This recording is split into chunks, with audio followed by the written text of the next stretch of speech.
Uy, me dicen que no puedo transmitir en vivo. Qué raro, a ver.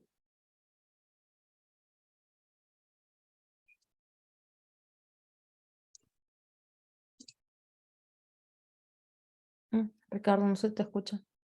Julián, en el caso de que no se pudiera, como se está grabando, lo que Sí, hacemos es... ya se apresó. Ujú. Ah, perfecto, y ahora sí estamos en vivo. Muy bien. Ok. Muy buenas noches a todas y a todos. Un gusto tenerles en esta nueva oportunidad en el ciclo de conferencias. Asimismo, agradecerles y pedirles una disculpa por el imprevisto en la semana pasada. No obstante, ya nos tenemos de vuelta aquí con nuestra siguiente ponencia con la maestra Yukiko Takakashi, titulado Guerra y la Paz, la batalla de Kadesh en las fuentes históricas egipcias. Agradecemos mucho a todas y a todas por su presencia. Asimismo, si tienen dudas o preguntas, serán contestadas al final de la presentación. Asimismo, puedan compartir el live stream de Facebook para que más personas puedan estar presentes en esta conferencia y asimismo comentarles que a medida que avance la presentación enviaré un link para que puedan firmar su asistencia del día de hoy. Agradecerlos a todas y a todas por su presencia. Ahora le doy la palabra a la maestra Yukiko.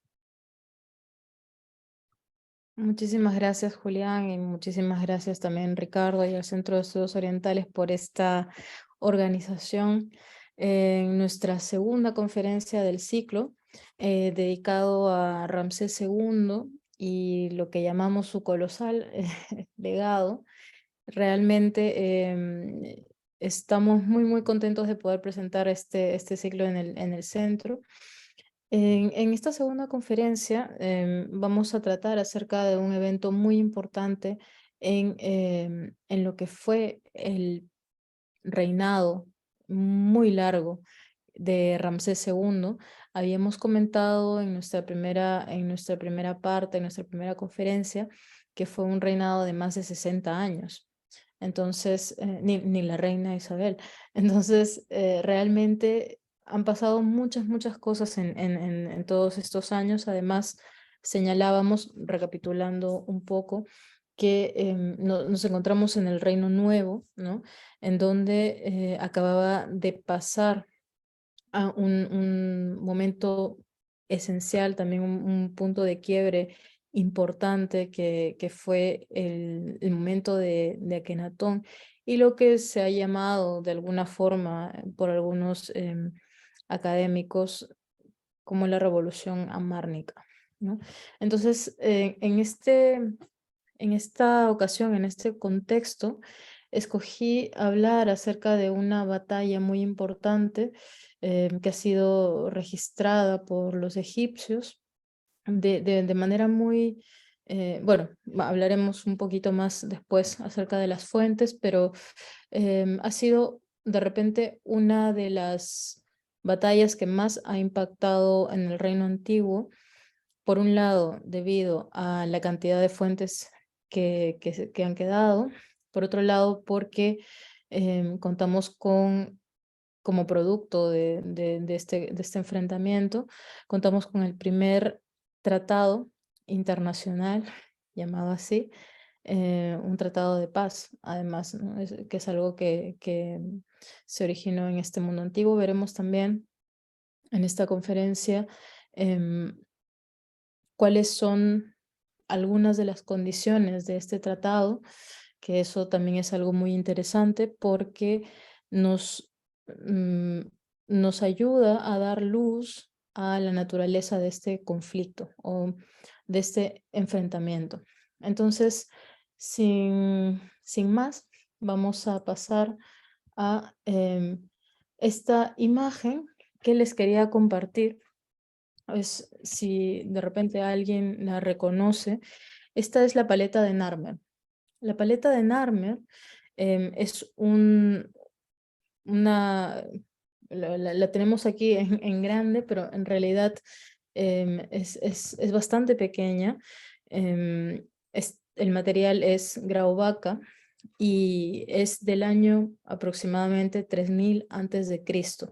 Estamos en realidad en lo que se llamaría el predinástico egipcio. Narmer, que es la persona, el personaje central de esta paleta, aquí tenemos la parte recto y verso. Es una paleta, como les decía, muy pequeña, que se encuentra en el Museo del Cairo. justo a la entrada además, porque además está organizado por periodos, y verán que realmente es pequeñita porque es una paleta hecha para poder preparar el col, el maquillaje este de color negro que se ponían los egipcios y que se ponen aún hoy en día los hombres y mujeres del desierto. Entonces, el motivo de esta paleta, y ahora les diré por qué es importante para que avancemos en el tiempo, ¿no? Porque si bien esta paleta es de más o menos 3000 años antes de Cristo, a Ramsés II lo tenemos un milenio después, por lo menos. ¿Qué tiene que ver esto con Ramsés? Y me gustaría señalar aquí dos cosas, o varios detalles en realidad.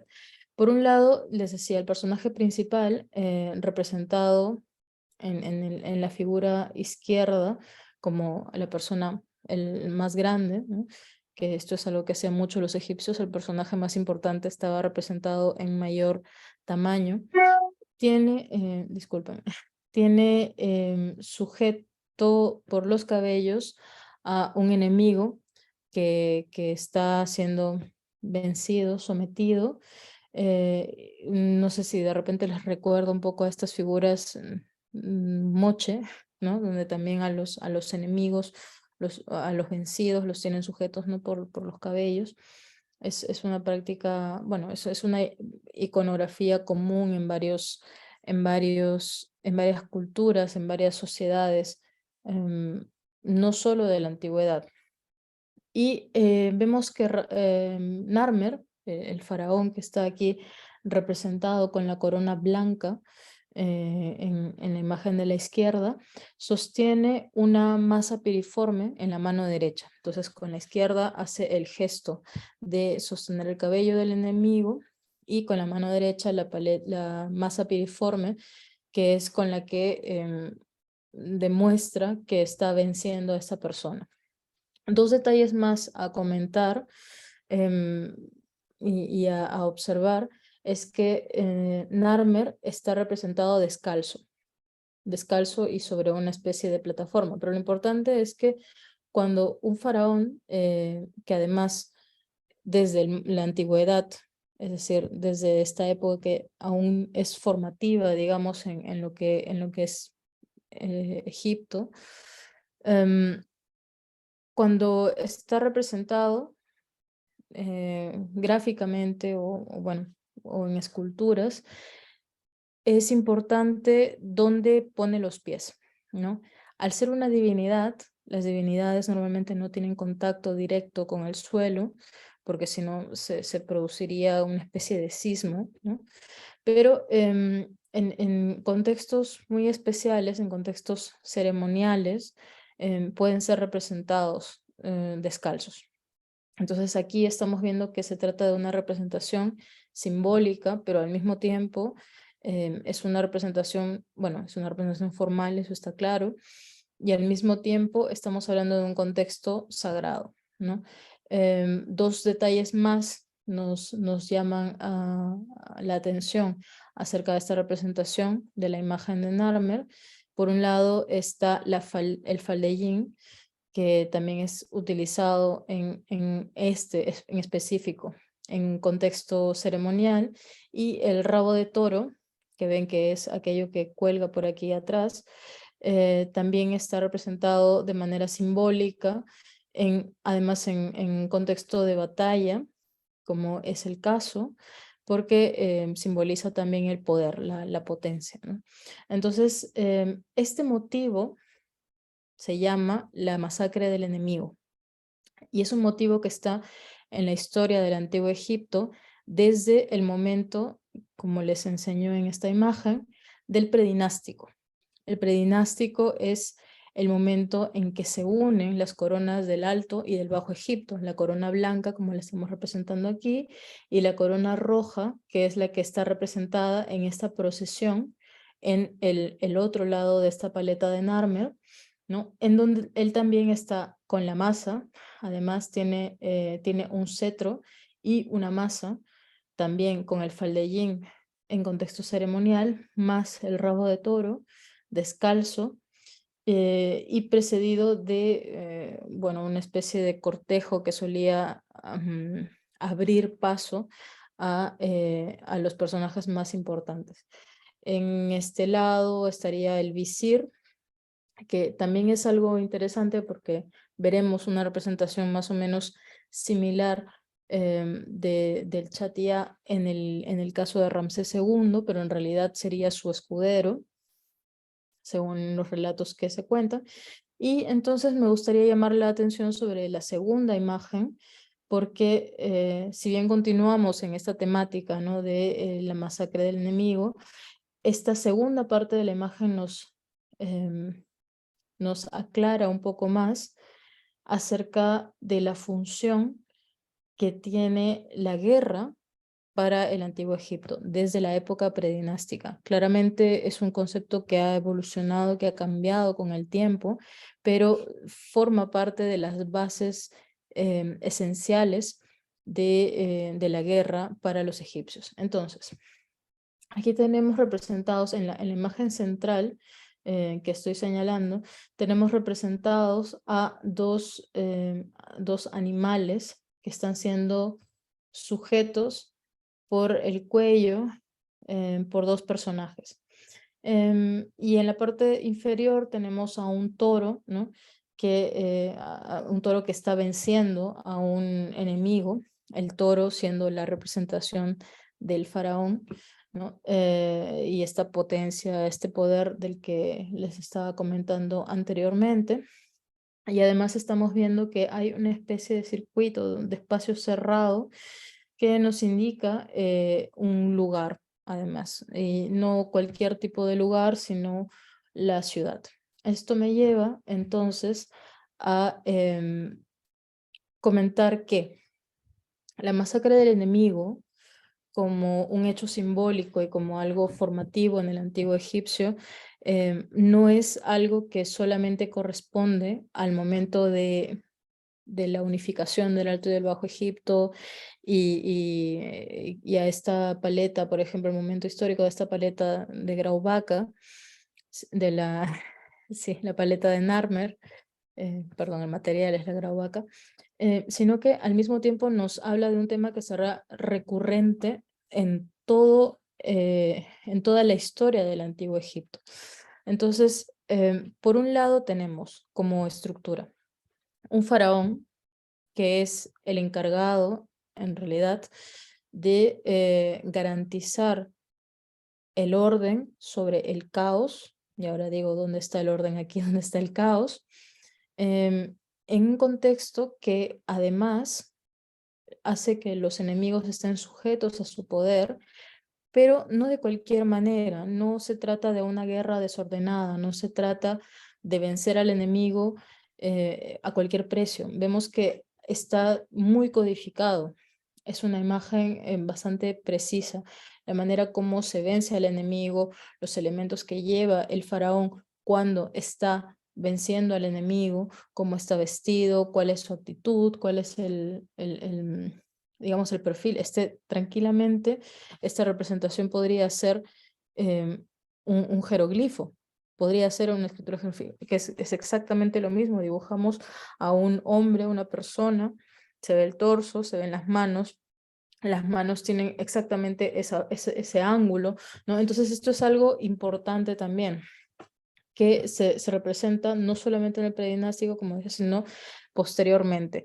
Posteriormente, ¿por qué? Porque cada vez que se comparte esta imagen, cada vez que se representa, sea en los templos, sea con estatuas mismas o en documentos de repente escritos, cada vez que se hace alusión a cada vez que se representa esta imagen con los faraones del momento, con los faraones actuales, digamos, lo que se está haciendo es rememorar ese momento de unificación y de alguna forma potenciar eso que unió al Alto y al Bajo Egipto, y aquello que dio fortaleza, aquello que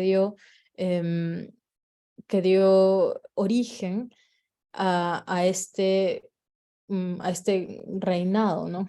Por no decir gobierno, aunque hubiesen muchas dinastías, en realidad ha habido esta idea de unificación bajo las dos coronas en una persona desde esta época, ¿no? Entonces, al mismo tiempo, el faraón se presenta como un garante del orden sobre el caos, y esto es algo también esencial. ¿Por qué razón? Porque estos animales que estamos viendo son animales, además, en algún momento sería interesante que lo integrásemos de repente.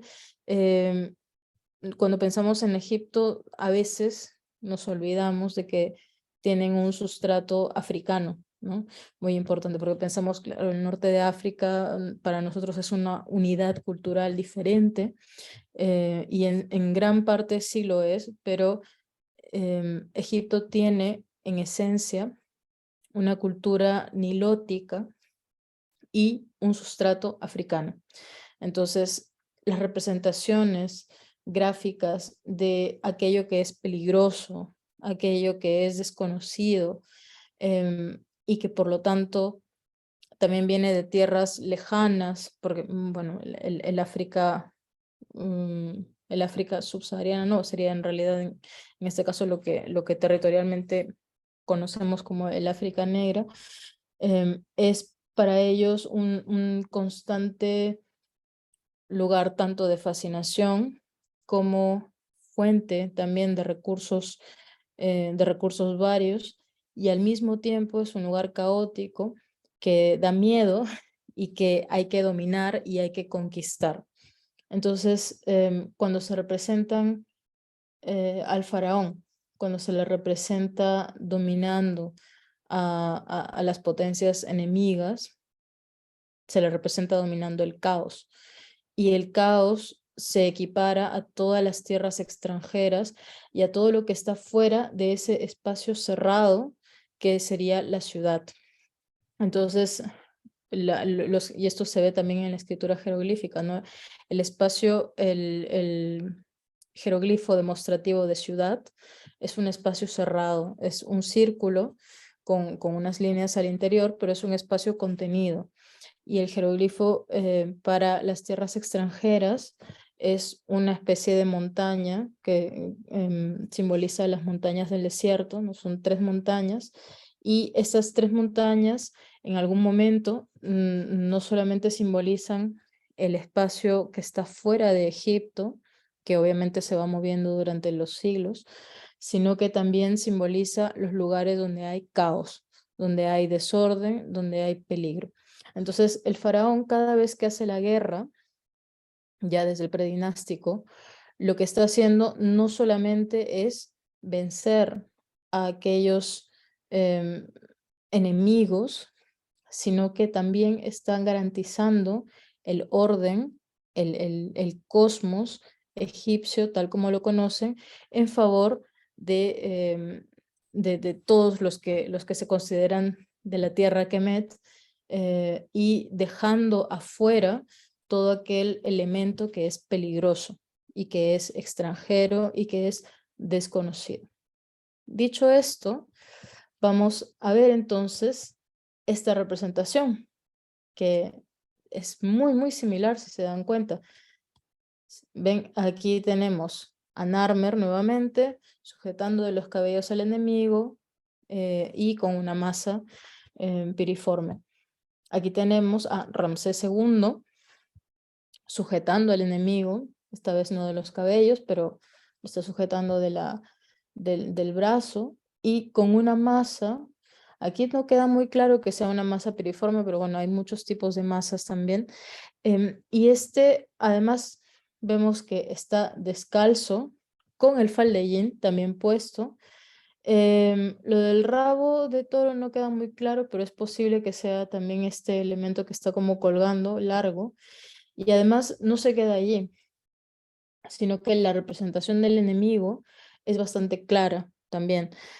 Lo que tenemos es un libio, una persona de la actual Libia, y lo reconocemos además porque tiene la barba en punta. El faraón en realidad lo que tiene no es una masa como la representación de Narmer, sino que en realidad es una especie de espada curvada que se llama Jepesh. Y lo interesante es que aquí esta imagen la tenemos en el templo de Abu Simbel. Está justo en la pared norte del templo, norte, ¿ah? Es decir, en Beit el Wadi. Y en la pared sur hay una imagen muy similar, pero el enemigo representado no es un libio, sino es un nubio. Y esto es algo interesante porque en realidad nos está mostrando que en Abu Simbel, pero digo Abu Simbel ahora porque es la imagen que tenemos aquí delante, pero eso ocurre en todos los templos egipcios.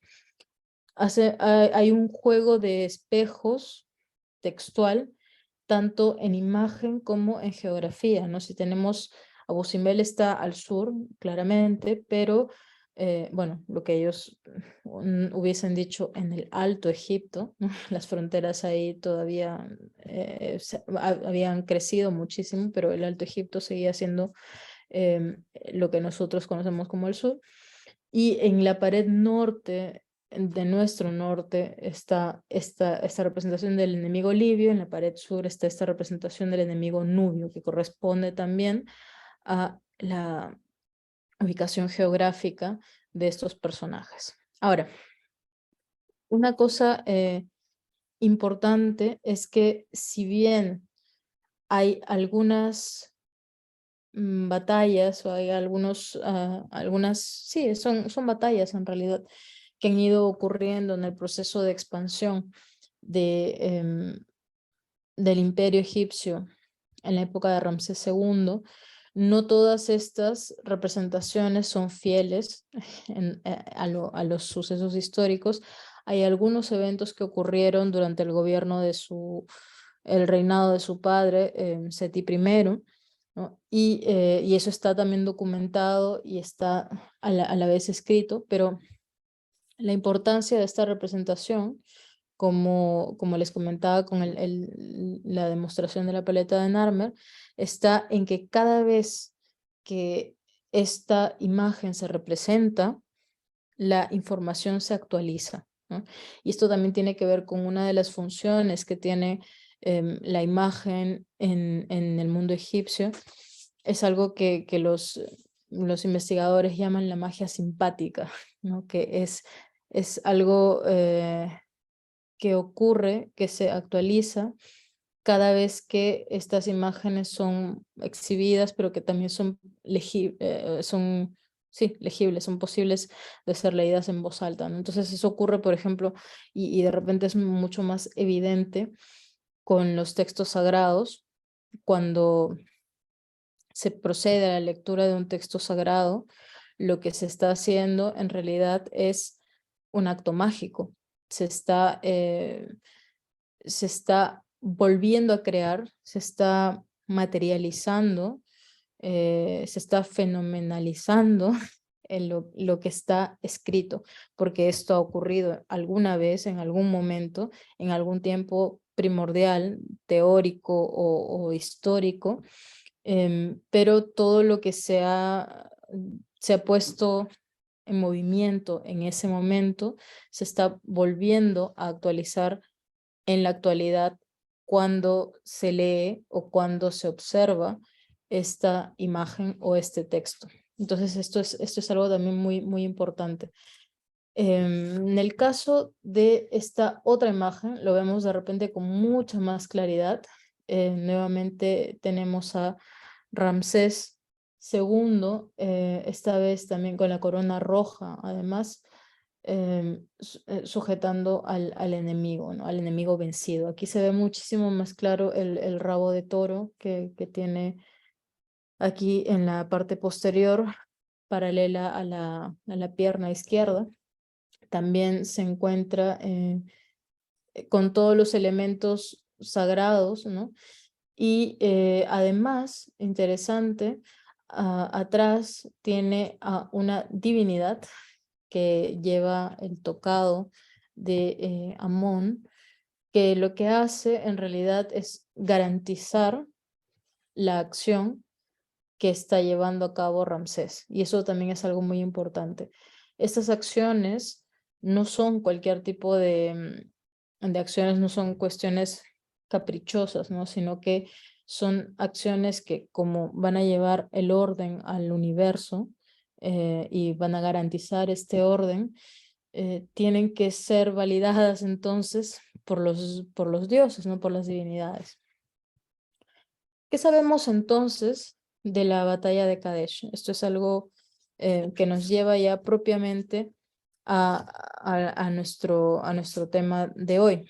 Por un lado tenemos, para ubicarnos aquí en el lado derecho, un mapa en donde nos ubicamos, bueno, en realidad Egipto está por aquí por donde no se ve, ¿no? Tenemos el Sinaí, y vamos viendo que aquí está la zona de Gaza, tenemos Jerusalén.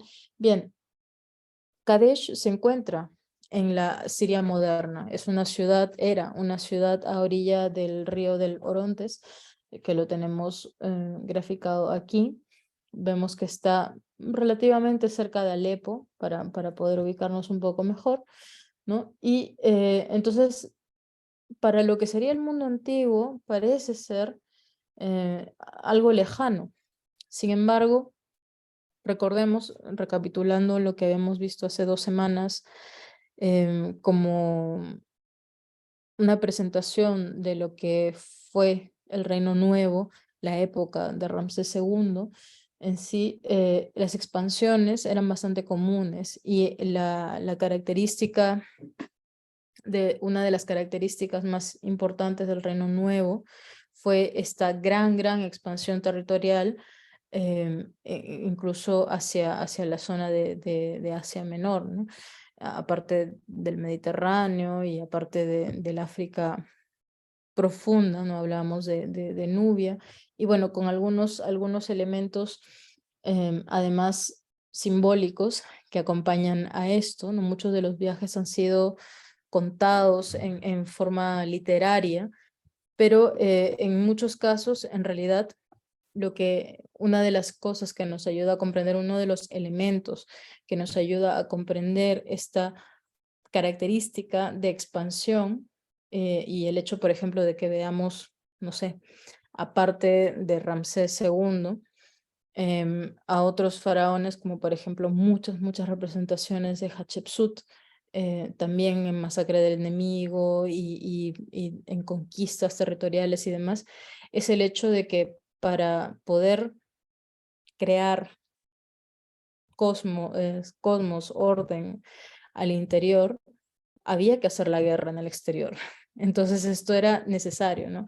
Aparte que se encontraban muchos bienes interesantes en estas regiones. Entonces aquí vemos, por ejemplo, en colores las diferentes fronteras que se han ido cruzando, ¿no? Por un lado había las campañas de Tutmosis I, que están marcadas en rojo, ¿no? Ese sería el límite realmente septentrional de estas campañas, pero estamos hablando de 1500 a.C., ¿no?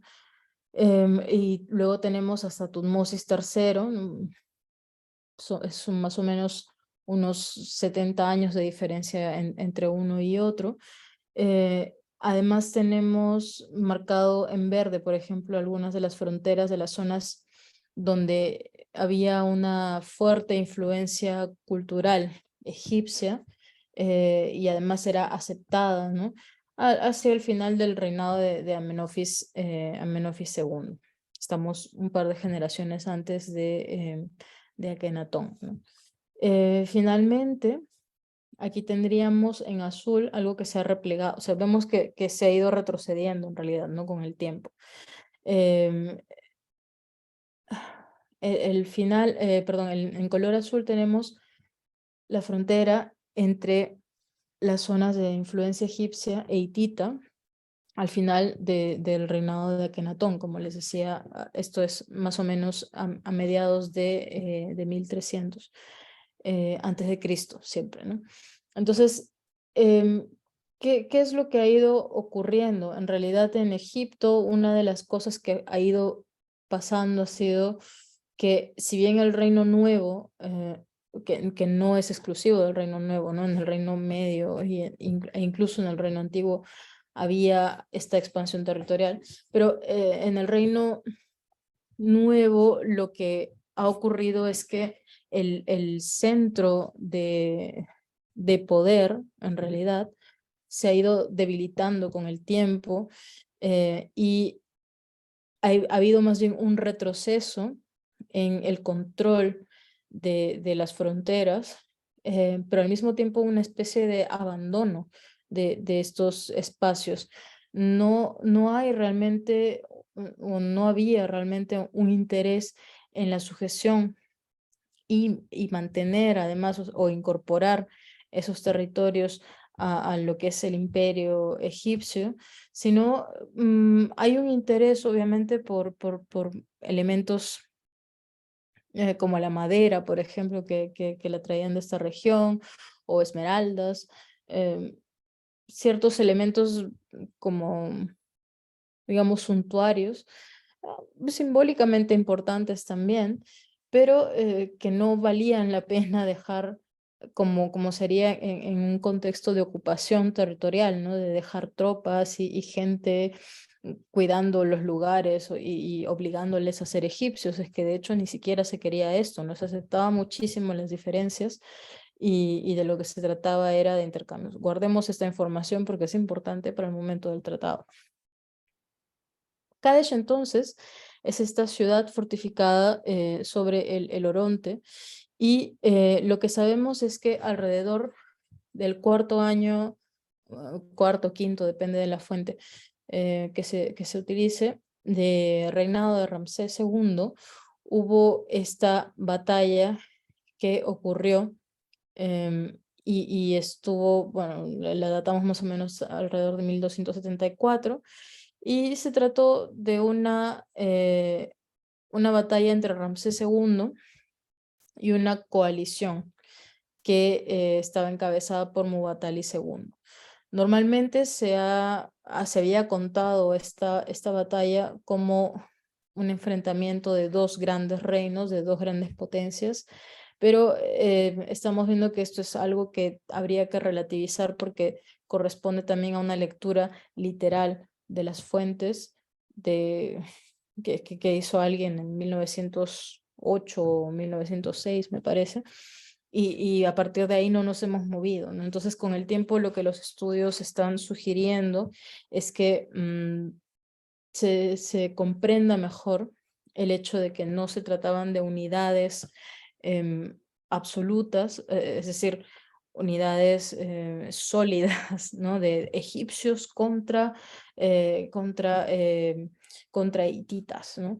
En realidad es mucho más,